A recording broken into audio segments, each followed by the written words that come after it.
Bapa. Mari buat setiap kami Tuhan semakin kagum. Buat kami hidup dalam kebaikan-Mu. Buat kami bertumbuh, buat kami disegarkan pagi hari ini.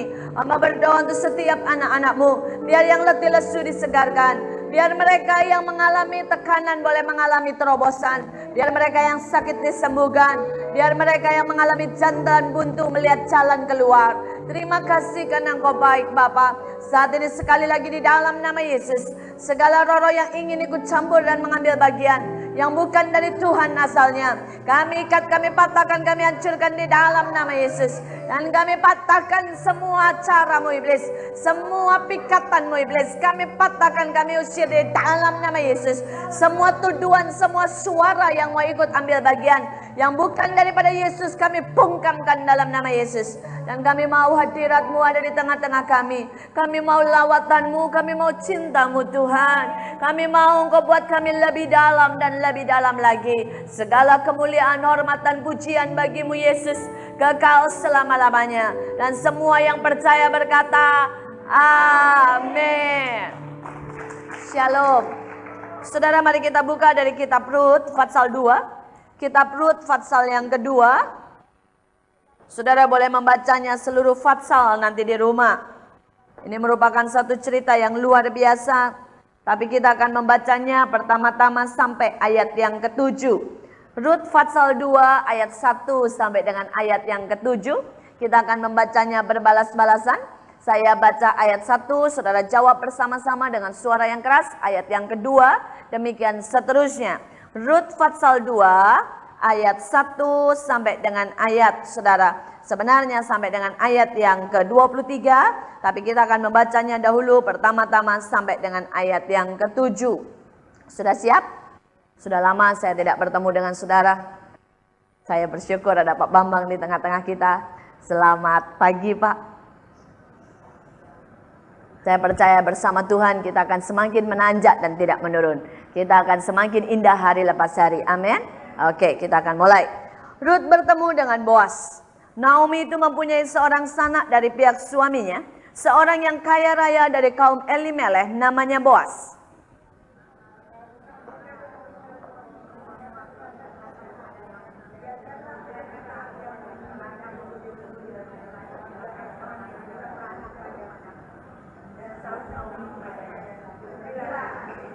Pergilah ia lalu sampai di ladang dan memungut jelai di belakang penyabit-penyabit. Kebetulan ia berada di tanah milik Boas yang berasal dari kaum Elimelech.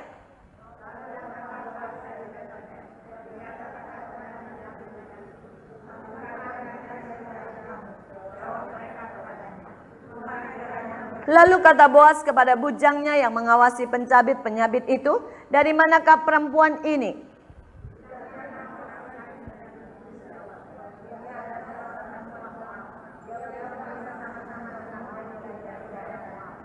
Tadi ia berkata, "Izinkanlah kiranya aku memungut dan mengumpulkan jelai dari antara berkas-berkas jelai ini di belakang penyabit-penyabit." Begitulah ia datang dan terus sibuk dari pagi sampai sekarang. Dan seketika pun ia tidak berhenti. Sampai di situ firman Tuhan. Saudara, saya mau belajar dan kita mau sama-sama belajar, saudara, tentang Rut. Saudara, Rut ini adalah seorang perempuan Moab. Seorang perempuan yang mungkin tidak berpendidikan. Seorang perempuan yang kelihatannya biasa-biasa saja. Seorang perempuan yang bahkan menurut peraturan orang Yahudi dianggap sebagai orang kafir, dihinakan dan diremehkan. Tetapi dia adalah seorang perempuan, saudara, yang bisa masuk dalam silsilah Yesus. Seorang perempuan yang membuat sejarah. Seorang perempuan yang mengubah tradisi. Saudara, apa yang bisa dikatakan? Kenapa dia buat sejarah, saudara? Karena lewat hidupnya, saudara, kita melihat bagaimana kutuk berubah menjadi berkat. Saudara, kita lihat, saudara, bahwa dia adalah orang Moab yang seharusnya diremehkan. Tapi karena kesetiaannya, pilihannya kepada Tuhan, dia masuk dalam silsilah Yesus. Dia disebut sebagai keturunan atau nenek moyang daripada Yesus. Saudara, dan saya berkata, bahkan dia merubah tradisi. Kenapa? Saudara, pada zaman itu, saudara, orang tidak ada yang menghargai seorang perempuan. Mereka lebih menghargai laki-laki daripada perempuan. Tapi kalau saudara baca di dalam Rut Fatsal yang terakhir, orang-orang Israel yang merendahkan orang Moab, Orang-orang Israel yang punya tradisi merendahkan perempuan bisa berkata bahwa dia adalah seorang wanita yang lebih berharga daripada 7 laki-laki. Saudara, bagaimana orang bisa merubah pandangannya? Karena ada seorang perempuan yang berani berdiri di hadapan Tuhan. Bukan dengan kepandaian, bukan dengan kemampuan, bukan dengan kekuatan, tetapi dengan kasih dan karakter yang daripada Tuhan. Saudara, dan hari ini saya berkata setiap dari kita bisa melakukan itu. Amin. Saudara, setiap kita mungkin kita berkata, Bu, saya ini perempuan biasa. Saya tidak pintar. Saya ini ya Bu ya tidak punya keahlian. Saya tidak bisa khotbah. Mungkin ada yang berkata bahwa saya ini tidak pernah lulus SMA. Saya berkata tidak masalah. Asal engkau punya karakter Kristus, Allah siap melakukan perkara yang besar dalam hidupmu. Saudara, karena itu bangkitkan hatimu. Saya suka dengan lagu tadi, biarlah rohmu menyala-nyala dan layanilah Tuhan. Saudara, hari-hari ini tidak ada waktu untuk pengangguran. Tidak ada waktu untuk orang yang sekedar merenungi nasib dan berkata, aduh hidupku kok kayak begini. Tapi inilah waktunya saudara, kita aktif masuk di dalam pekerjaan Allah. Masuk dalam rencana Allah dan kita akan melihat Allah siap melakukan hal yang lebih besar yang tidak pernah engkau impikan akan terjadi dalam kehidupan saudara. Nah saudara, sekarang kita lihat yang pertama saudara, ayat yang kedua. Maka Rut perempuan Moab itu berkata kepada Naomi, biarlah aku pergi ke ladang memungut bulir-bulir jelai di belakang orang yang murah hati kepadaku. Saudara, kita lihat di sini. Saudara, Naomi itu sudah tua. Dia seorang yang tidak punya apa-apa. Ya, dia cuma mertua daripada Rut. Saudara, dan sebenarnya Rut bisa berkata, Naomi, saya mau pergi dulu ya. Dah, saudara ya. Tidak perlu minta izin, saudara. Ya, tidak perlu mikir. Bahkan mungkin Rut, saudara, bisa marah kepada Naomi dan berkata begini. Ini negerimu ya, coba dong tolong cari jalan supaya kita bisa makan. Saudara, tapi kalau saudara lihat dikatakan, dia berkata biarkan aku pergi. Saudara, itu satu permohonan. Dia minta izin dengan rendah hati. Dia tidak pernah menyalahkan Naomi. Saudara, hari-hari ini saya berkata, kalau saudara mau dipakai Allah, mulailah dengan hati yang rendah hati dan tunduk kepada otoritas. Saudara, ada banyak orang jatuh karena dia tidak bisa tunduk kepada otoritas. Saudara, dan hari ini saya berkata terutama kepada banyak wanita. Saudara, engkau dan saya punya otoritas, yaitu suami kita. Kalau kita tidak bisa tunduk dengan suami kita tidak mungkin bisa tunduk dengan Allah. Saudara, kalau kita tidak bisa menghormati suami kita, maka kita tidak bisa menghormati Tuhan. Saudara, apapun yang terjadi, seperti Naomi, saudara, mungkin ada suami-suami yang tidak bisa memberi makan. Mungkin seperti Naomi ada suami-suami yang lemah. Ada suami-suami yang mungkin saudara ya tidak bisa mencukupi semua kebutuhan kita. Baik itu jasmani maupun rohani. Tetapi kita lihat dan belajar dari sikap Rut. Bagaimana apapun keadaan otoritasnya. Dia tetap tunduk. Dia tetap menghormati. Dia tetap minta izin. Dan dia tetap saudara memberikan hak kepada otoritas yang di atasnya. Saudara, dan otoritas kita bisa bicara tentang gembala sidang. Otoritas kita bisa bicara tentang pemimpin-pemimpin rohani dan jasmani kita. Kalau saudara bekerja, saudara maka pemimpin di kantor adalah orang-orang yang Tuhan berikan otoritas dalam hidup kita. Saudara, dan belajarlah untuk tunduk. Belajarlah untuk taat. Karena saya lihat orang yang selalu hatinya penuh dengan pemberontakan adalah orang yang tidak pernah mencapai apa-apa. Saudara, Alkitab berkata orang yang berontak ya akan hidup di padang gurun, saudara. Saudara, mereka tidak punya apa-apa. Mereka tidak rasakan apa-apa. Mereka tidak menikmati yang baik karena hatinya selalu berontak. Ya, saya punya seorang sekretaris, saudara. Dan saya melihat bagaimana dia belajar, saudara. Belajar untuk taat. Belajar untuk taat dan bagaimana dia melihat bagaimana perbuatan Tuhan dalam hidup dia. Saudara, dia masuk dalam pelayanan saya. Dan pada waktu pertama kali masuk, kami sudah langsung tahu bahwa karakter dia dengan karakter saya itu berbeda bumi dan langit. Saudara, berbeda sekali. Kalau saya ini orangnya belak-belakan, saudara ya. Dia orangnya, saudara, semuanya halus, dipikir dulu, ngomong baik-baik, saudara. Kalau saya ini orangnya selalu pakai insting, jalan duluan, mikir belakangan. Dia mikir sampai berkilo-kilometer dulu, baru jalan, saudara. Saudara, kalau saya ini orangnya, saudara, berani menghadapi apapun juga. Saudara, dia ini orangnya, saudara, hati-hati dan lebih banyak takutnya daripada beraninya. Saudara, dan kalau saya ini saudara ya jarang pakai perasaan, saya lebih banyak pakai logika. Saudara, dan sekretaris saya ini pakai perasaan jauh lebih banyak daripada pakai logika. Saudara, dan pada waktu itu saudara kami mulai bertemu saudara. Dan saya mulai melihat bagaimana banyak hal yang sebenarnya dia tidak cocok. Sekali waktu dia sedang mengalami stres cukup berat. Dan saat itu dia punya banyak masalah bertumpuk-tumpuk. Dalam keadaan yang seperti itu saya berkata sama dia, pergi ke Kalimantan, jadi saksi di sana. Dia berkata, Ci, dia panggil saya Ci ya. Apa kamu tidak tahu sih? Kalau saya ini lagi banyak masalah, lagi stres. Jangankan untuk bersaksi, untuk khotbah, untuk ngurus diri sendiri aja tidak kuat katanya. Saya bilang, saya tidak mau tahu, kamu berangkat. Saudara, tidak gampang loh di bawah otoritas saya. Saudara, ada banyak orang berpikir ya Ibu Iin mah baik katanya ya.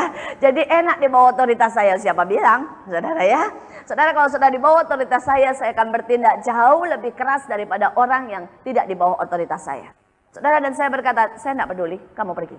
Saudara, dan saat itu dia mulai berdalih dan berkata, di situ itu daerahnya tidak ada air bersih. Sedangkan kamu kan tahu saya punya alergi kulit. Ya, dia memang suka alergi, saudara. Kalau kotor sedikit, wah semua merah-merah, saudara ya. Dan dia berkata, mana mungkin saya bisa? Saya berkata, bisa, percaya saja. Saudara, dan kemudian dia nangis, dia kesel, dia takut, saudara. Dan tapi dia tahu dia tidak bisa, saudara, untuk melawan otoritas. Saudara, dan kemudian dia siap-siap, saudara ya, dan dia berangkat. Dia berangkat, saudara, dan pada waktu itu dia berkata, kamu itu sadis, dia bilang. Dan dia berkata, saya tidak tahu loh ya, kalau saya mati di Kalimantan, katanya ya.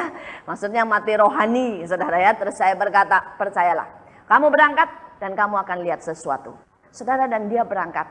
Saudara, dan pada saat itu dia bawa kaset banyak, kaset khotbah banyak. Dia dengerin sepanjang perjalanan untuk menguatkan dia sendiri. Kemudian sampai di sana, saya tidak tahu apa yang Tuhan buat.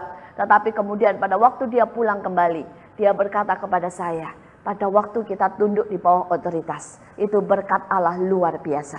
Saudara, yang pertama semua masalahnya Tuhan selesaikan.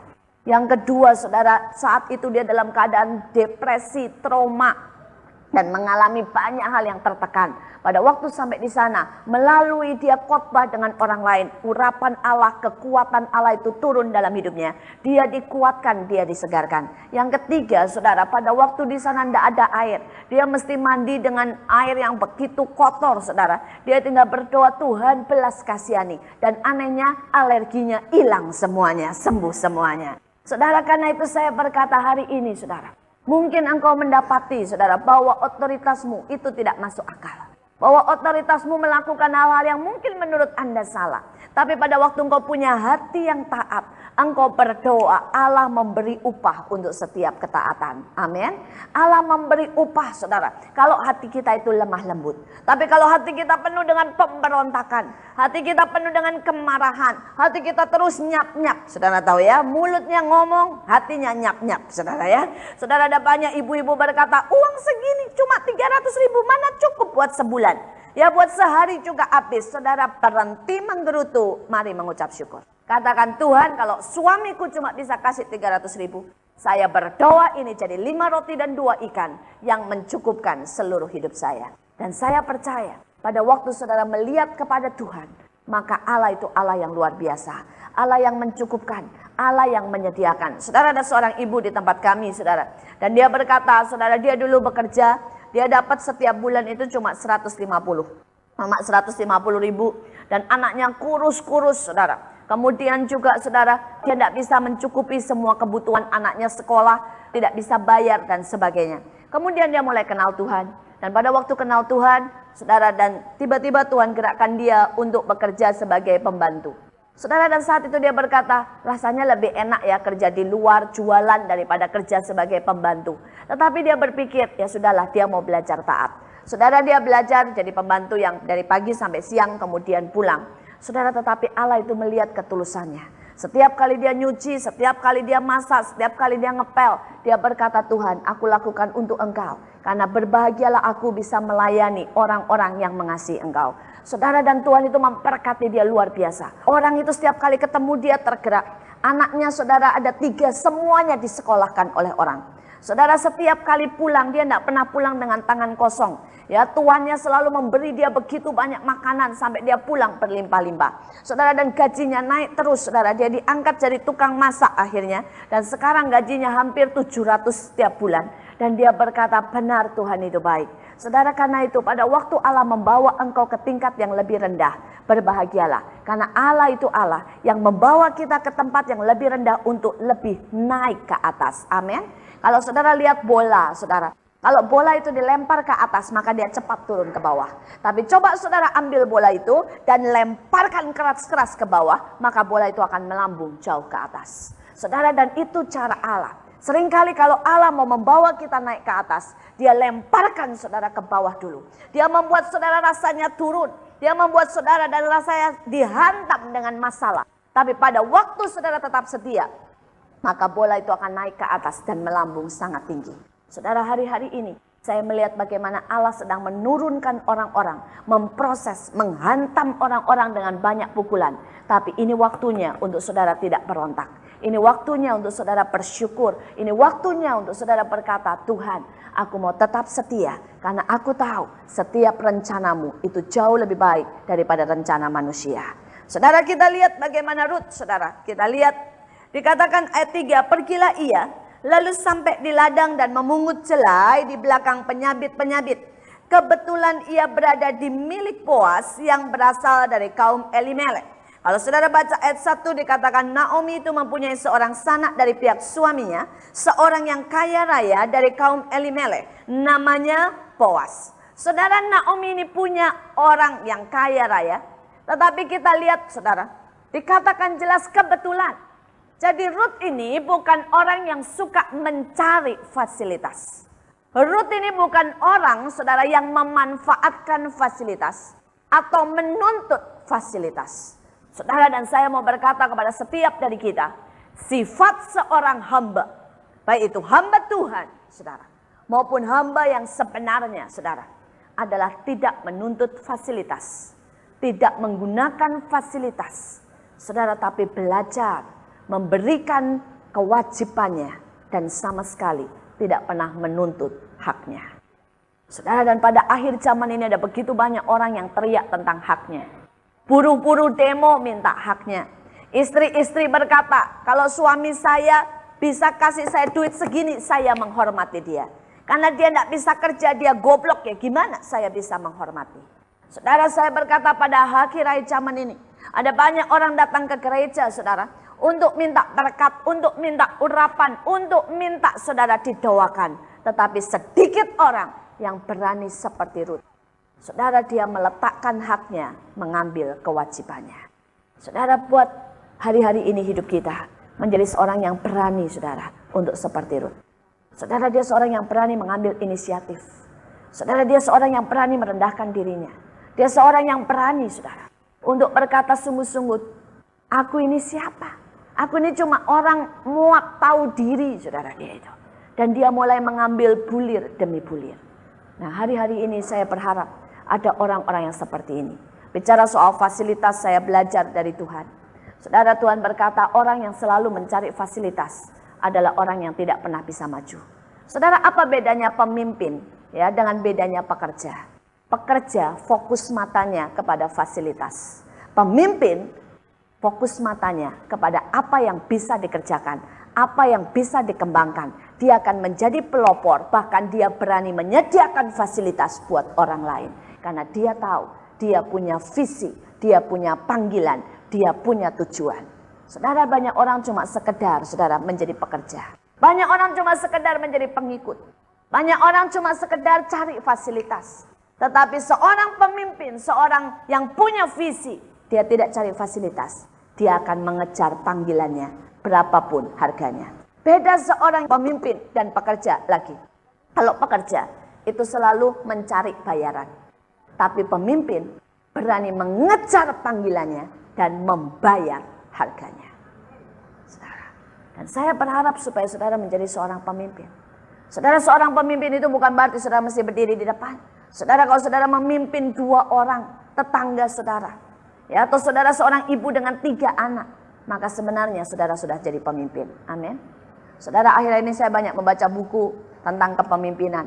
Dan salah satu buku itu berkata begini, kepemimpinan yang sejati itu bukan dicapai karena kedudukan, atau karena duit, atau karena diumumkan. Tapi kepemimpinan yang sejati dicapai karena orang melihat pengaruh dari pemimpin itu. Melihat dampak dari pemimpin itu.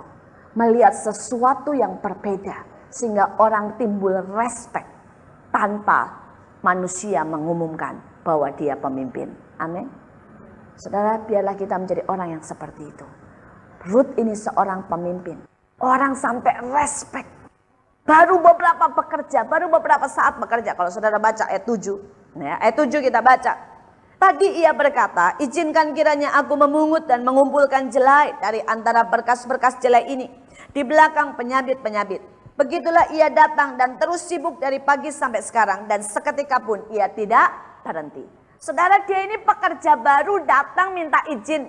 Ya, buat ngambilin jelai-jelai. Tapi di antara pekerja, dia sudah memberi pengaruh satu dampak yang berbeda. Spiritnya bukan spirit males-malesan, tapi spirit yang bekerja. Dikatakan dari tadi pagi sampai sekarang, dia tidak berhenti. Saudara, dia baru muncul di tengah-tengah mereka. Sudah memberi satu dampak. Sudah memberi satu pengaruh. Orang-orang ini, orang-orang pekerja Boas berkata, wow, dari tadi pagi loh sampai sekarang tidak berhenti. Saya percaya yang bicara ini bukan perempuan, tapi laki-laki. Laki-laki yang biasanya mengharapkan dan meremehkan perempuan. Ya, dia cuma mengharapkan perempuan duduk, dikit-dikit capek, dikit-dikit capek. Tapi dari seorang mulut laki-laki, karena dia orang yang ditanya oleh Boas, pasti bukan wanita. Tapi seorang pemimpin, seorang petugas di sana. Dan dia berkata dari pagi sampai sekarang tidak berhenti. Wow, ini orang hebat, ini orang rajin. Bagaimana dengan hidup kita? Apakah kita jadi seorang pemimpin yang punya dampak luas? Apakah saudara menjadi seorang pengikut? Ya, dunia kemana kita ikut? Saudara, dunia semua lagi ngomel, takut tentang resesi, saudara ikut. Nah, nanti kalau dunia berkata ya bahwa semua khawatir, ikut. Ini pengikut, bukan pemimpin. Tapi sekali lagi, pekerja cuma mengejar berapa bayarannya. Tapi pemimpin orang yang tahu visinya dan berani membayar harga untuk visinya. Amin. Di mana saudara? Saudara mau jadi pekerja? Atau saudara mau jadi pemimpin? Saudara orang yang berketetapan membayar harga? Atau saudara menjadi orang yang meminta bayaran? Saya berharap saudara menjadi pelayan-pelayan Tuhan yang mulai mengerti akan panggilan dalam hidup ini. Saudara, saya dipanggil oleh Tuhan untuk melayani pemulung, untuk melayani anak-anak jalanan, ya, untuk melayani saudara orang-orang yang terbuang, orang-orang yang tidak dianggap.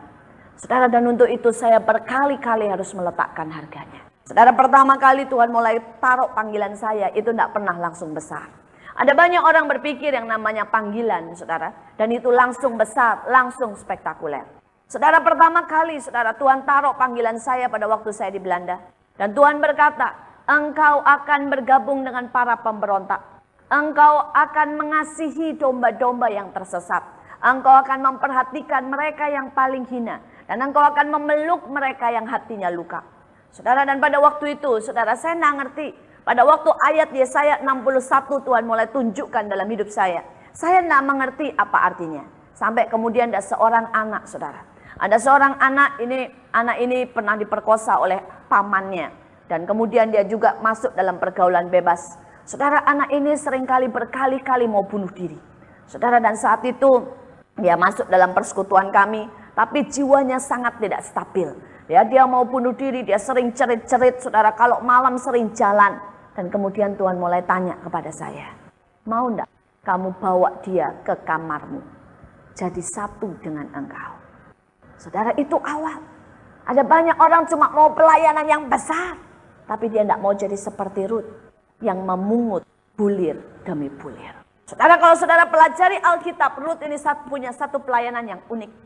Saudara, dia bukan seorang pengkhotbah yang memungut semuanya. Tetapi dia belajar memungut bulir-bulir yang dijatuhkan oleh pekerja yang lain.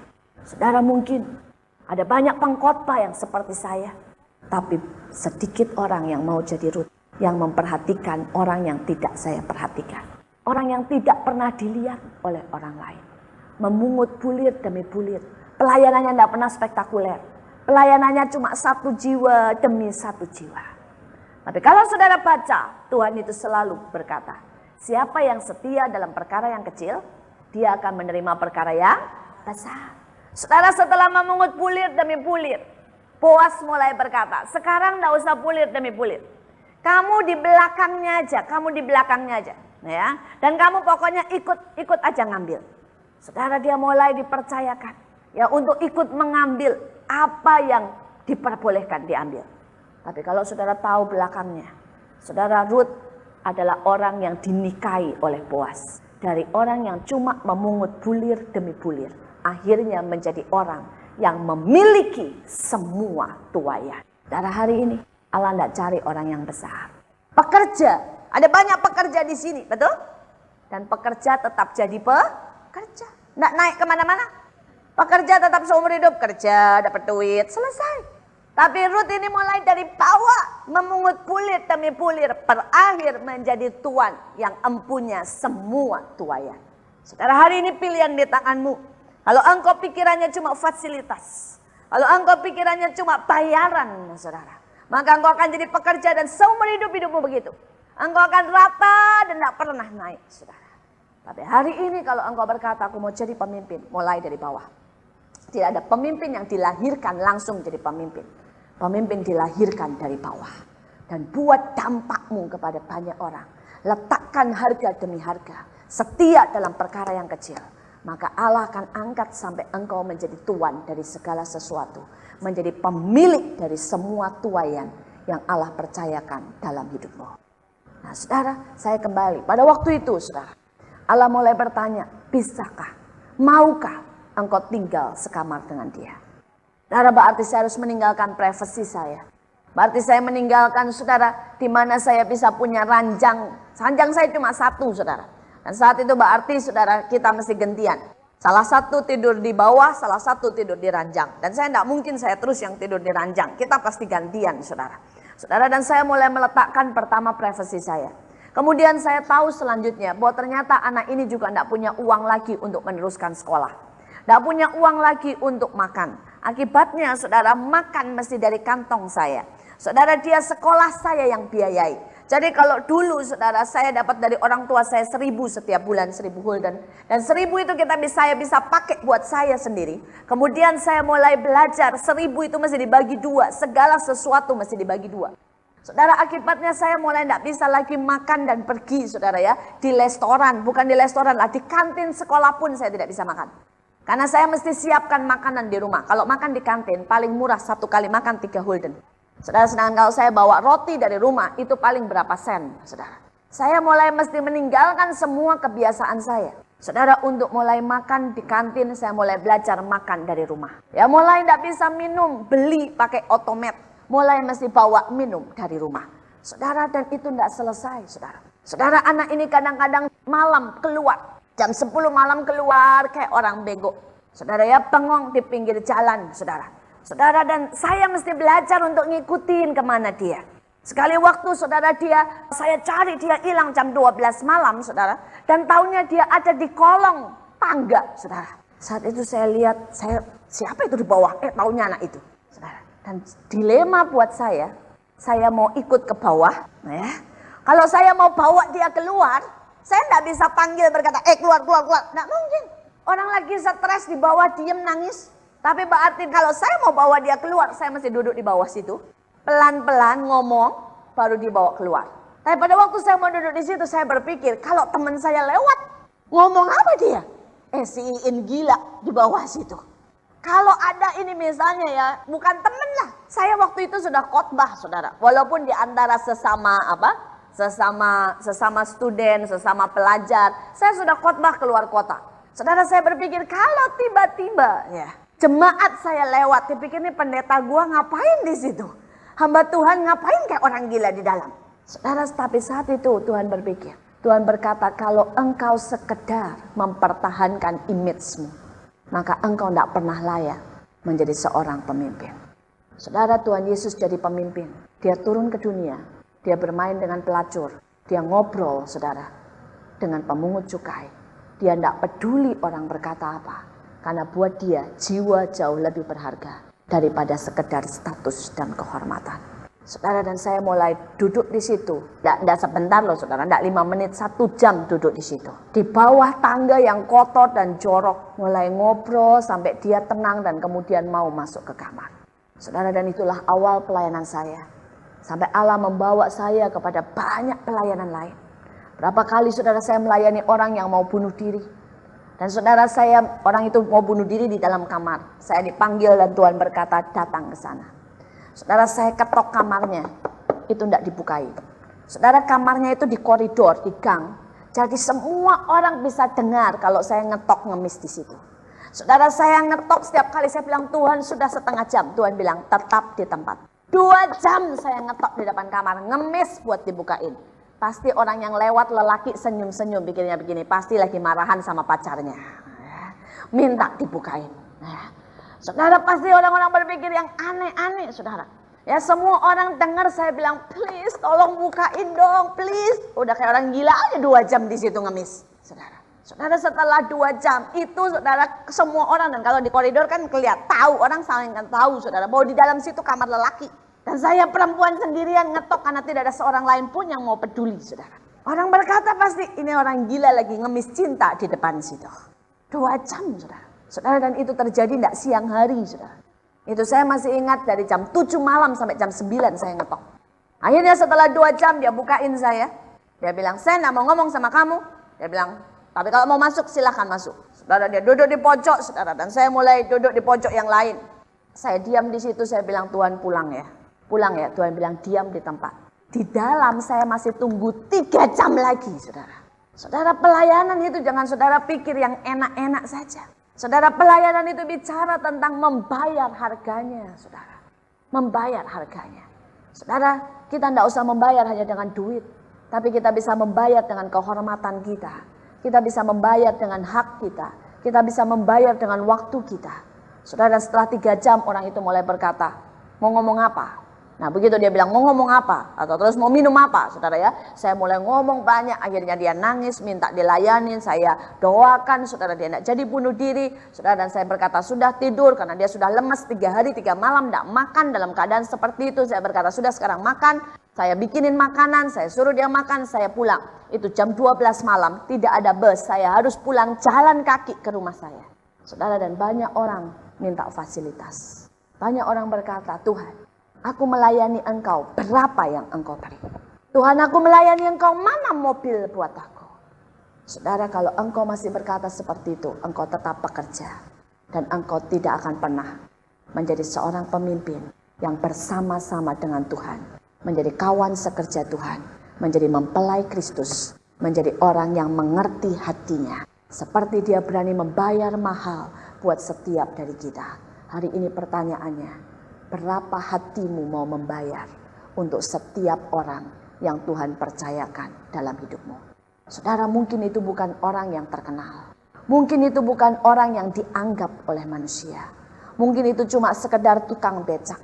Mungkin itu cuma sekedar pembantu rumah tangga. Mungkin itu cuma sekedar pengemis yang saudara pernah lihat. Tapi menjadi pertanyaan, berapa saudara berani membayar harganya? Saudara, dan saya melihat bagaimana Allah setia. Allah mulai percayakan saya dari perkara yang kecil sampai saat ini Allah percayakan perkara yang besar. Kalau saya lihat hari ini apa yang Tuhan percayakan dalam hidup saya. Tuhan percayakan beribu-ribu orang, saudara. Tuhan percayakan beribu, saudara ya, anak-anak yang saya bina. Beratus-ratus pemimpin yang ada di tangan saya. Saudara, belum lagi aset-aset yang Tuhan percayakan. Baik itu rumah, baik itu mobil, saudara, komputer, AC, semuanya. Saudara, saya berkata, Tuhan, saya sungguh-sungguh sadar bahwa setiap kali kita setia, Allah jauh lebih setia. Setiap kali kita berani meletakkan harganya, Allah mengembalikan berlipat kali ganda. Saudara, setiap kali kita berani berkorban, Allah lebih lagi memberikan yang terbaik buat setiap dari kita. Saudara, biar pagi hari ini tidak ada seorang pun dari kita yang berkata kita tidak bisa buat apa-apa. Saudara, saya tahu ada banyak dari saudara adalah orang yang sederhana. Tapi di dekatmu ada banyak orang yang bisa dijangkau. Di dekatmu ada banyak orang yang bisa dengar berita Injil. Di dekatmu ada banyak orang yang bisa menerima kasih-Mu, perhatian, besuk dari kita. Saudara, dan jangan pernah remehkan pekerjaan itu. Karena Alkitab berkata, saudara, ya pekerjaan-pekerjaan yang dilihat, saudara, itu seringkali kita sudah mendapat upahnya di dunia. Tapi pekerjaan yang orang lain tidak mau melakukan, pekerjaan yang tersembunyi yang manusia tidak pernah melihatnya, maka kita akan menerima upah langsung dari Allah dan Bapa kita di surga. Saudara, Alkitab berkata, saudara, ya, kita ini satu tubuh. Ada yang kelihatan kayak mata, hidung, mulut. Ya, tetapi ada organ-organ yang di dalam yang tidak kelihatan. Tapi kalau saudara baca Alkitab dikatakan, seringkali yang di dalam jauh lebih penting dari apa yang kelihatan. Ya, kalau jempol putus satu masih tidak apa-apa. Tapi kalau jantung, saudara, ya, berhenti bergerak, habislah kita. Saudara, kalau misalnya saudara kaki, saudara, ya, berdarah masih tidak apa-apa. Tapi kalau levermu berdarah, saudara, ya, matilah saudara. Saudara, karena itu kalau saudara menjadi organ-organ yang di dalam, mungkin saudara dipanggil menjadi pendoa syafaat. Mungkin saudara dipanggil, saudara, ya, menjadi seorang yang besuk dari rumah ke rumah. Mungkin saudara dipanggil menjadi orang yang bersaksi, saudara, ya, kepada orang demi orang satu persatu. Saudara, itu adalah ujung tombak pelayanan. Dan hari ini jangan mencari pelayanan yang besar, tapi belajarlah seperti Rut, mengerti panggilan saudara dan setialah sampai garis akhir. Kita lihat yang selanjutnya, saudara. Kita lihat, saudara, ayat yang keempat. Lalu datanglah Boas dari Betlehem. Ia berkata kepada penyabit-penyabit itu, Tuhan kiranya menyertai kamu. Jawab mereka kepadanya, Tuhan kiranya memberkati Tuhan. Lalu kata Boas kepada bujangnya yang mengawasi penyabit-penyabit itu, dari manakah perempuan ini? Saudara, kita lihat, saudara, Boas ini langsung matanya tertuju kepada Rut. Ya, dia berkata, dari mana perempuan ini? Saudara, dia melihat sesuatu yang berbeda. Dia melihat sesuatu, saudara, yang tidak sama. Saya yakin dikatakan jelas Boas ini kaya raya. Berarti di situ ada banyak penyabit laki, ada banyak pekerja juga wanita. Saudara, dia tidak mungkinlah kenal satu persatu dari pekerjanya. Tetapi begitu dia lihat Rut, dia langsung berkata, dari mana ini? Siapa ini? Kenapa? Saudara, kan ada sesuatu yang berbeda. Amin. Saudara, setiap dari kita, saudara, bukan muka kita yang beda. Kalau muka sih memang semuanya beda, ya. Bukan rambut yang dicat merah, jadi orang berkata, siapa ini rambutnya catnya merah? Bukan, saudara. Tetapi harus ada sesuatu yang berbeda memancar dari hati kita. Saudara, saya bertemu dengan seseorang, dan orang ini, saudara, seorang yang mengalami banyak hal lah. Dia kepahitan, saudara. Dia ditolak dari keluarganya, saudara. Dia dibuang oleh keluarganya memaki dan sebagainya. Saudara, dia juga penipu, saudara, dia penipu. Dan kemudian dia ini juga jatuh dalam zina. Dia juga menggelapkan uang, saudara. Dan kemudian dia mau bertobat. Dia mau bertobat. Saudara, dia berpikir hidupnya sudah hancur. Tapi kemudian dia mau bertobat. Saudara, dan dia bertemu dengan saya. Saudara, dan pada waktu dia bertemu dengan saya, dia langsung berkata begini. Dia panggil saya Cik. Dia bilang, Cik, kamu hamba Tuhan yang berbeda dari yang lain. Saya bertanya, apa yang berbeda? Saya belum pernah ketemu hamba Tuhan sesantai ini. Saudara, dia berkata, setiap kali saya ketemu sama hamba Tuhan, yang saya rasakan itu tertutup. Saya rasa beban berat menekan. Dan saya rasakan mata yang sangat menusuk dari banyak hamba Tuhan.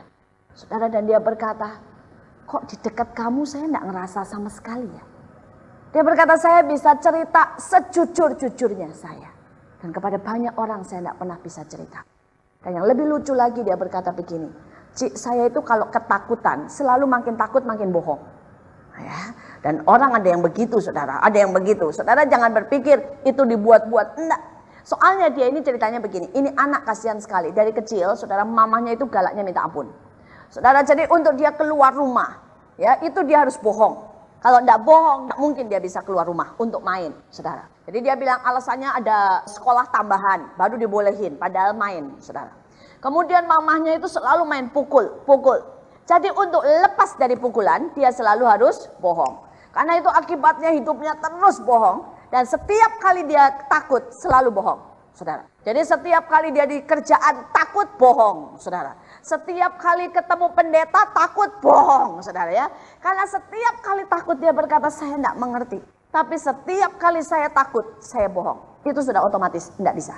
Terus dia berkata, baru kali ini dia bilang, saya ketemu seorang hamba Tuhan dan semua ilmu bohong saya hilang. Saya bisa cerita apa saja dan saya tidak merasa bahwa kamu akan marah. Dan dia berkata baru kali ini saya bisa tersenyum dan saya bisa, ya saya merasa bahwa engkau menerima saya apa adanya. Saudara, saya mau berkata, kita harus berbeda. Amin. Orang merasakan. Saya datang ke panti cacat, saudara ya. Panti cacat, saudara tahu, cacat ganda, saudara. Jadi anak-anak itu ada yang begini-begini, ada yang goyang-goyang, muter-muter, saudara. Saudara, begitu banyak anak, saudara. Dan ada satu anak, itu tidak bisa didekati. Anak ini marah, saudara. Teriak-teriak, muter-muter, saudara. Saudara, pada waktu itu saya tanya. Bahkan sama pembimbingnya ya. Dia teriak-teriak, marah, pukul-pukul. Saudara, pembimbingnya itu dipukulin, saudara. Terus kemudian saya tanya sama pembimbingnya. Kenapa anak ini? Dia bilang, ini anak baru, Bu. Baru sebulan. Dan anak ini dimasukkan ke sini karena orang tuanya tidak sanggup sama dia. Dia punya cacat ganda. Pertama hiperaktif dan kemudian buta, saudara. Saudara, karena itu orang tuanya tidak tahan, dimasukkan ke sana. Saudara, dan dia bilang dia marah sama orang tuanya karena dimasukkan ke sini. Dan dia juga marah sama semua pembimbing karena kami memaksa dia untuk belajar. Ya, karena dia kan harus belajar nulis, harus belajar mandi sendiri, harus belajar ini, dan dia marah sama semuanya. Dan dia berkata tidak ada orang yang bisa dekati dia tanpa tidak kena pukulan, pasti dipukul. Saudara, dan kemudian saya berkata saya boleh ya deketin dia. Terus dia berkata, tapi ibu siap-siap dipukul ya, pukulannya keras loh Bu, sakit. Anak-anaknya gendut, saudara ya, umur 8 tahun. Jadi saudara bisa bayangkan, saudara, saya lihat anak saya lah rasanya. Saya berkata anak saya juga gendut, saudara. Dan saat itu anak saya umur 8 tahun juga. Saudara, dan dia pukul, wah dia namanya buta kan tidak lihat, saudara. Jadi dia bak-bak-buk, tidak lihat orang. Saudara, dan saya datang, saya sebut namanya, kemudian saya belai rambutnya. Begitu dia dengar suara saya, dia itu noleh, set. Terus kemudian saya bilang, tante pangku yuk. Saudara, itu bisa sama sekali tidak mukul di pangku. Dan dia kembali mukul itu pada waktu saya berkata saya mau pulang. Pada waktu saya berkata tante pulang dulu ya. Saudara, dan saat itulah dia kembali marah dan dia pukul. Saudara, saya tahu sesuatu. Bahwa setiap anak, setiap manusia, setiap jiwa bisa merasakan kalau ada yang berbeda dari hidup kita. Amin. Saudara, karena itu saya berharap supaya saudara menjadi orang-orang yang berbeda. Orang yang bisa menyalurkan kasih. Orang yang bisa memberikan pengampunan. Orang yang bisa saudara memberikan air di tengah kesejukan. Orang yang bisa saudara untuk memeluk. Orang yang bisa saudara untuk menyatakan belas kasihan. Saudara, dibutuhkan bukan cuma sekedar intelektual. Dibutuhkan bukan kefasihan kata-kata. Dibutuhkan bukan duit, saudara. Tapi hari-hari ini, saudara, ada banyak orang membutuhkan kasih. Ada banyak orang membutuhkan yang keluar dari dalam. Dan saya berharap supaya saudara di sini menjadi orang yang berbeda. Orang bisa berkata, itu berbeda. Dia berbeda. Saudara, saya pernah datang ke satu tempat, saudara. Tempatnya anak-anak semua. Semua anak-anak, saudara ya. Saya disuruh ngajar sama anak-anak sekitar umur 10 tahun sampai umur 12 tahun. Ya sudah. Saya datang ke sana, semua anak lari-lari. Luar biasa, saudara. Ramenya minta ampun. Dan saudara, tiba-tiba ada seorang anak yang datang ke saya dan berkata, tante, tante mau minum? Kaget saya. Ini anak umur 10 tahun, laki-laki. Dan saat itu saya ngobrol sebentar sama dia. Selesai ngobrol, saudara, saya langsung deketin guru sekolah minggunya dan saya berkata, ini anak calon pemimpin besar. Dia punya roh yang berbeda, punya spirit yang berbeda, punya segala sesuatu yang berbeda dari semua anak-anak lain. Saudara, dan saat itu guru sekolah minggunya berkata, dia itu anaknya bos besar. Ya. Dan ayahnya mendidik dia dengan sangat baik. Dan dia punya jiwa kepemimpinan dari sejak kecil. Saudara, yang saya mau katakan di sini, itu tidak bisa ditutupi. Engkau akan kelihatan berbeda. Sekalipun di antara 1000 anak, saudara. Sama-sama mukanya, sama bajunya, sama kaosnya, sama potongannya, sama. Kalau engkau memiliki Kristus, engkau memiliki kasih, engkau memiliki karakter seorang pemimpin, engkau akan tampak berbeda di antara 1000 orang pun. Amin, saudara. Karena itu hari-hari ini, tidak peduli siapa saudara, biar orang berkata ada spirit yang lain. Dikatakan Kaleb itu berbeda, karena rohnya berbeda. Amin, saudara. Dan saya berharap ada Kaleb-Kaleb yang punya roh yang teguh. Ada Kaleb-Kaleb yang punya roh yang berbeda, yang penuh dengan lemah lembut, kasih dan sukacita. Dan itulah Rut. Dan saya berharap banyak Rut yang ada di tempat ini. Mari kita berdoa. Buat kami Tuhan berani seperti Rut untuk tetap tidak menggerutu. Buat kami berani untuk membayar harganya. Buat kami terus bekerja dan tidak mengomel. Buat kami Tuhan tidak bersungut-sungut kepadamu dan terus memandang bahwa Engkaulah Allah yang akan mengangkat kami pada waktunya. Terima kasih buat pagi hari ini Tuhan. Hamba tahu ada begitu banyak anakmu yang sederhana. Tapi hamba berdoa supaya mereka punya spirit seorang pemimpin. Supaya mereka memberi dampak kepada lingkungannya. Mereka punya dampak kepada orang-orang sekitarnya. Mereka kelihatan berbeda dimanapun mereka berada. Karena mereka menyalurkan kasih Kristus. Menyalurkan harapan. Menyalurkan Tuhan karakter yang daripadamu. Terima kasih buat pagi hari ini. Mari kau terus beracara dengan setiap anakmu. Jadikan setiap anak-anakmu pemimpin. Jadikan setiap anak-anakmu naik dan tidak turun. Jadikan setiap anak-anakmu pembawa perubahan. Terima kasih Tuhan. Di dalam nama Yesus, segala